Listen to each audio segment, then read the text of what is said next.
Okay, it's not as hot today, so I can go outside, stand here for a little bit. Got a couple of things I want to talk to you about. First, before I talk about something more pleasant, I assume that you have heard about the Venezuelan gangs taking over apartment complexes in Aurora, Colorado. The governor says it's their imagination. In spite of the videos of armed foreigners roaming the halls and intimidating the residents.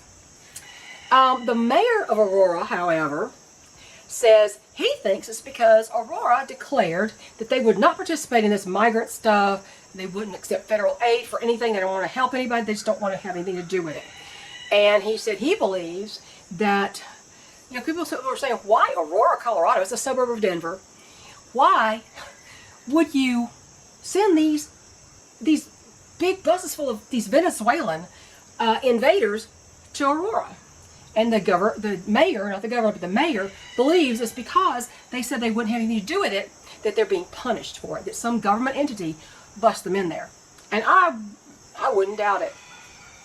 They were roaming the halls. They had rifles, they had handguns, in plain view on security cameras. They're being allowed to continue. The police are not helping. I know, I have some law enforcement officers, a former law enforcement here. I have had family in law enforcement, family in the military. And yet, as far as the law enforcement, I am not going to depend on the police to do a dang thing for me. They, there's the old saying, when seconds count, help is minutes or an hour away. So we don't count on that. Already, these invaders have killed and raped women and little girls, and our citizens have to protect themselves and their families. Now, a lot of these invaders are Muslim, and they have a different attitude toward women than we do in the United States in general. Their culture says women are nothing. They are property. You can do whatever you want with them, and they're treating our women the same way. See, I heard about the Aurora, Colorado situation piqued my interest because I lived in Aurora, Colorado for 9 months. My older son was born in Aurora, Colorado in 1977 at Lowry. So we were stationed at Lowry Air Force Base, and my husband was in tech school when he went active duty Air Force from being in the National Guard 5 years. He went active duty Air Force and he went to tech school at Lowry in Denver. And my older son was born at the Fitzsimmons Army Medical Center there in Aurora. And it was pretty nice back then. I was kind of an oblivious child back then anyway. I was only like 20, I was just 20 years old. Or I wasn't quite 20 years old actually. I was 20, that's right. I'm like, okay, how old's my son? 1977. Even back then, we lived in an apartment complex in Aurora, behind a convenience store. I just had to walk out there and down and around the corner, and I was a convenience store. And my husband looked out the window, and he saw a man dragging a child down the sidewalk, with a child kicking and screaming, and being kidnapped, I guess. And he called the police, and he had to be a witness for the prosecution. And he said they brought me in, and I told my story. And as soon as I told my story, they got the charges dismissed or whatever they did. They did something really fast after he told what he saw. So things like that happened. Yeah, they still happen. Even when I was growing up, they happened. But when you bust in a bunch of criminals, and no, they're not looking for asylum. They're looking to hurt American citizens. They just want somewhere they can rape and pillage, just like the Hamas supporters. So, anyway, and this if you've watched this channel for any length of time, my late father's second wife, he married 4 years after my mother died, my adopted mother. She was a Venezuelan escapee, and during the Chavez era. It's a crap hole. It's this kind of country. Let me put that up there. Same as Cuba is, where my own biological father was executed by Castro's firing squads at the age of 25. And this is why our citizens need to arm themselves and ignore whatever authoritarian Marxist laws our government attempts to establish. even our own country will become another Cuba or Venezuela if we continue on this dark path that we are already headed down at breakneck speed. And if you want to know what happens after a country falls to Marxism and, you know, communism, socialism, communism, I mean, it's like same, it's like distinction without a difference kind of stuff. I know they're different, but they're still, one leads to the other and always ends up in communism. If you want to know what that's going to look like for our country, please watch the Turning Point USA investigative report. Benny Johnson was part of that team at the time, and he went to Cuba with them. You know, Benny Johnson, the guy's own channel, and you know, Charlie Kirk, Turning Point USA. Benny Johnson was involved with that, and they went to Cuba, and they showed what Cuba is actually like. The travel brochures are lies.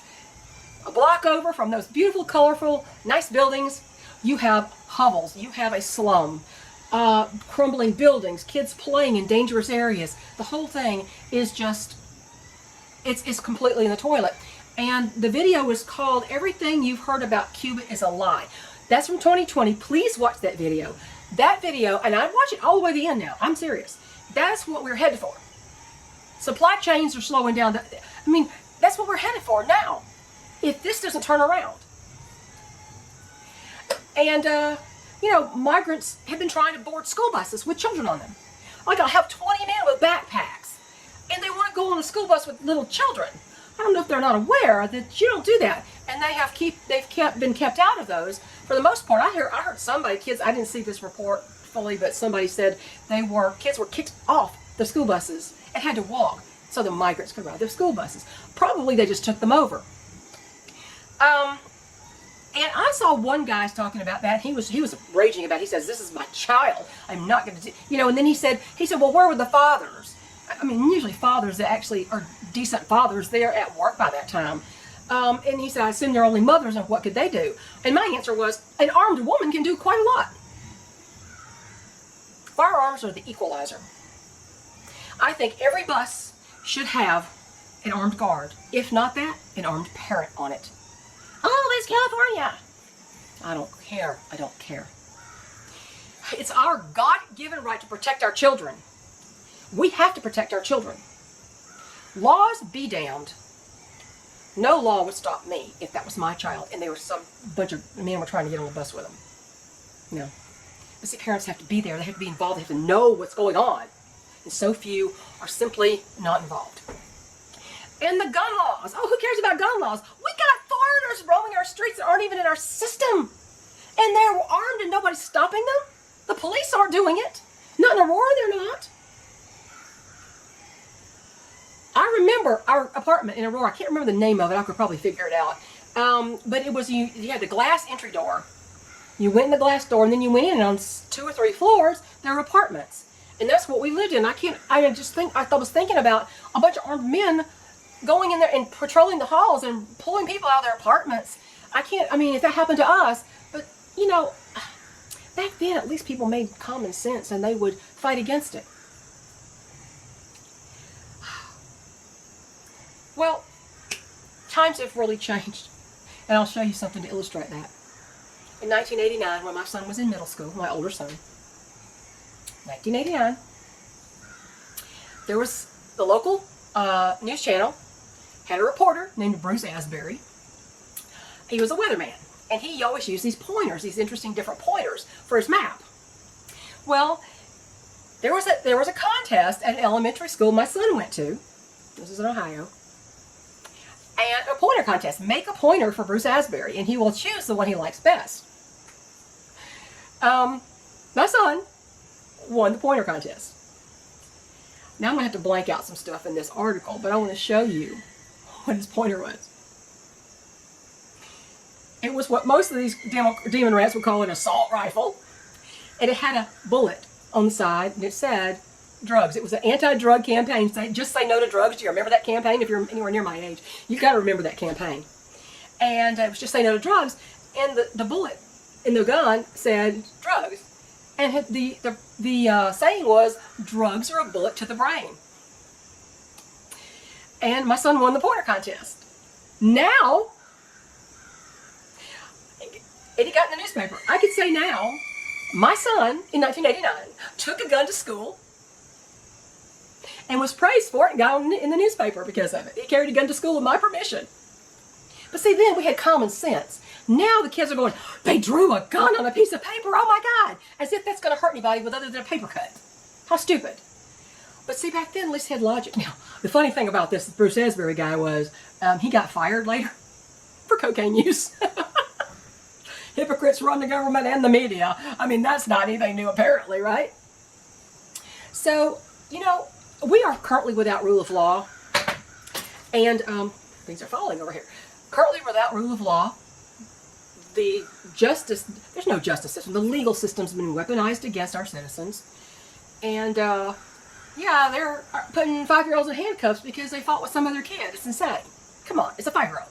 Can't you take him? Come on, cop, can't you take him? Without handcuffs and without calling him names and throwing him on the ground and hurt him? Yeah, anyway. So, you know, things have really changed for the worse since my son won the pointer contest. People have ceased to think rationally and critically, and it's just, this place has been a hellhole for almost 4 years now. But you know, it's time to stop the insanity. You know, arm yourselves. Nobody should keep you from protecting your child and your family, your wife, your husband, your children, your animal, your property. So, that's all I want to say about the serious stuff. I was watching a couple of these things were popping up on my feed for some reason. One guy's talking about oaks doomed or something. Oak trees.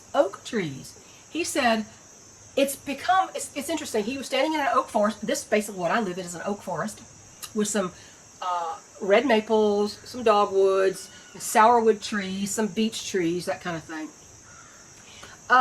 But he was talking about the oak forest are dwindling. He said, if you look at the understory in these oak forests, he said, you'll see a lot of little seedlings, the little, you know, that came from the acorns. You'll see seedlings sometimes, especially if there's been a really abundant acorn year. Some years I walk out there and I'm going to get hit on the head a million times before I get to the barn. And sometimes there's like a carpet of acorns, so they're just like walking on marbles. That's actually a little bit dangerous unless I rake a path out of the way. Well, in a big acorn year, there will be a lot of oaks popping up on the ground. But he said there's so few saplings, so they're not making it to sapling size. He said what's taking over are the sugar maples and whatnot. And another video of the same guy was talking about how the chestnut is making a comeback. So the oaks are dwindling, and the chestnut tree that's been pretty much extinct for 100 years or so, I can't remember how long, it's been a long time, they all died out from some kind of disease. They're making a comeback. When I first moved here, I found chestnut trees on my property. They were saplings. But yeah, in fact, I even verified with somebody, an expert, that that was actually a chestnut tree because I was so shocked to see one. I saw a leaf blow in the barn the other day and I could have sworn was a chestnut leaf. I don't know where chestnut is around here because I don't walk through the woods too often much in the summertime. But I'd have to go actually look with an eye toward that to see if I can find chestnut trees because I did have saplings when I first moved here. Now that's a wonderful thing. I think it's very significant. Oh God, I'm sorry. I'm using a Kamal Harris word. Significant. Oh, she overuses that word in her word salad. Anyway, her word salads are heavy on the ingredient. Significant. Insignificant. Oh, gosh, I'm sorry. But there's the importance of the chestnut coming back. Chestnuts were what barns were built with that are still standing today. Old growth lumber. Chestnuts don't even really exist, but they're being found again. I'm so happy about that. I'm not happy about the oaks, but I mean, it might be just a natural, for lack of a better word, evolution that the oaks are dying back and the chestnuts are making a comeback. The chestnuts are making a comeback. I think that's wonderful that they're making a comeback. There was a tree out there, you know, where my little Luna used to sit on that little branch. I have pictures of her. I've shown it on video, where she'd go on little tree branches, little copse of trees out there. And I didn't ever pay attention. I thought they were sourwoods. I didn't really pay attention to the trees. They weren't that big. I wasn't really paying much attention until this year. I noticed that one was full of black berries. And I started looking at it and went, oh my gosh, how come I never really looked at that trunk? It's a black cherry tree. I should have known it was a cherry just from the trunk, the stripes along the horizontal stripes up the trunk. Because I've got cherry trees here. And I thought, well, I'm going to verify that's what that is. And I looked it up, and sure enough, it's a black cherry tree. But black cherries don't get the berries on them until they're at least 10 years old. So I've been here 22 years. So that was a very tiny tree when I first got it. It's just a tree out there. I never really paid much attention to it. They get under it in the shade to get in the shade, and Lyndon used to love to sit on the little branch of it. So I have a black cherry tree, and what's really now the cherries are not what you think of as cherry. They're rather bitter, but the tree does have uses as a medicinal plant for respiratory issues and such. So it's worth noting. And the wildlife eat the black cherries. And I picked some of them. I have a picture of them. And I picked some of them and I threw them on the ground. And the chickens went nuts. And Raina started following me everywhere. And they were kind of squishing in my hand, even though they're very delicate. And I touched my tongue to it. Oh, they're so bitter. But Raina was insane over that. She chased me everywhere trying to get me to pick her more of those little black cherries. So that was pretty cool anyway. And one more thing. Let me get me a sip of my iced coffee because my throat is so dry. I drink all day long with water and stuff. I don't know why it's so dry. Eggs. The price of eggs, honey. For a while, my Walmart had these little cartons of brown eggs. Now, there's no difference in nutrition between, but no matter what the shell color is, they don't taste different. The difference is what that particular chicken is eating and how much green forage it gets, that kind of thing. The color has nothing to do with the nutritional value or anything else. But I was getting cartons of brown eggs, crazily enough, for 67 cents a dozen. And my husband was like, why are they selling them so cheap? Because everything else was like $2, $3. And he just noticed now that those same eggs went up to almost, about $3 a dozen from 67 cents. And the regular white, commercial eggs laid by Leghorns, the foghorn leghorn, that's the kind of chicken that they use for, not the rooster of course, they use for the egg production because they're heavy egg layers, they're high yield egg layers, and they're very small bodied birds, so they don't take up a lot of room. He noticed that those eggs were like $3.97 a dozen, $3.97, and I thought, I just said the other day, I said I've never actually calculated my feed costs for a month to see, because we eat a lot of eggs. If we both eat eggs in the morning, we probably eat 7, 8, 9 eggs together. And then there's the other eggs that you use in other things, like if you have chicken, roll it in the egg yolk or whatever. And I'm not getting very many eggs from my own chickens. Now, the Dirty Dozen bunch, they're not a dozen anymore, but I added some and 3 died and all that. They are not laying very much at the moment. And of course, Iris and Dove were broody. Now they're not broody, thank goodness. So hopefully they're back into production. So my eggs get up there. But I got less than a dozen eggs in my fridge. I still have to buy them feed. And no matter how much they get out there and eat, they still eat everything in the feeder. And they don't get fat. So the chickens expend a lot of energy. So he was talking about the prices of eggs.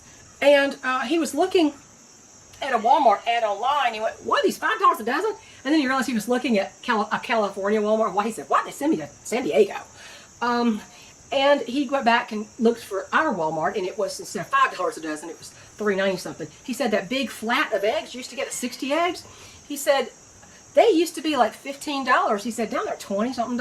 It's crazy. So I thought, well, maybe we better just I said, we're going to have to get more chickens. Even the younger ones are getting older, except for Axel, Dane, Phoebe, Wren, and Dove are the youngest in the whole flock. And Iris is like, almost 3 years old, and the others are, they're getting to be close to 2 years old now. So none of them are new chickens. And I got Bash and his 2 girls are aging out.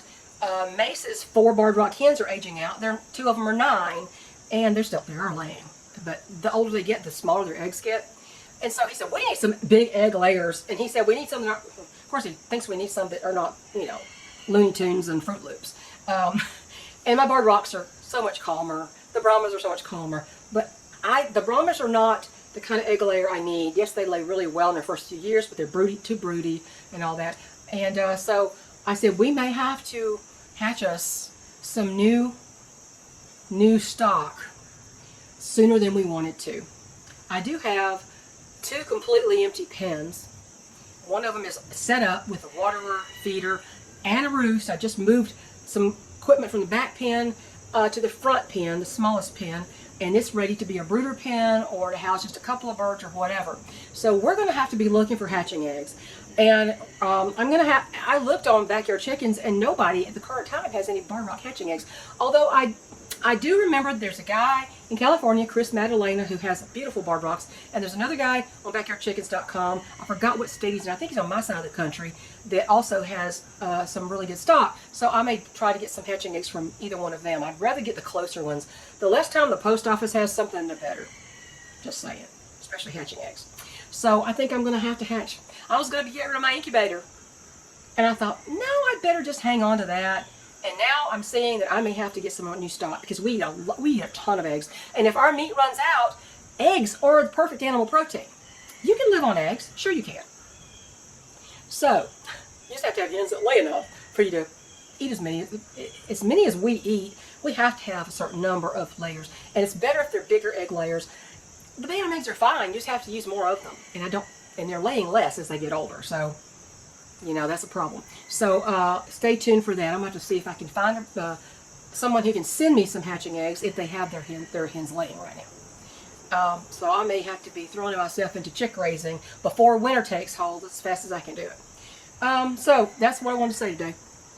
I know some of you enjoyed the quilt video. I'm just trying to demonstrate fillers you can use to fill a small section of the quilt or the entire quilt with one motif. And when you make it for a whole quilt, generally, unless you want the quilt to be really, really heavy and stiff, you'll have to make those designs larger.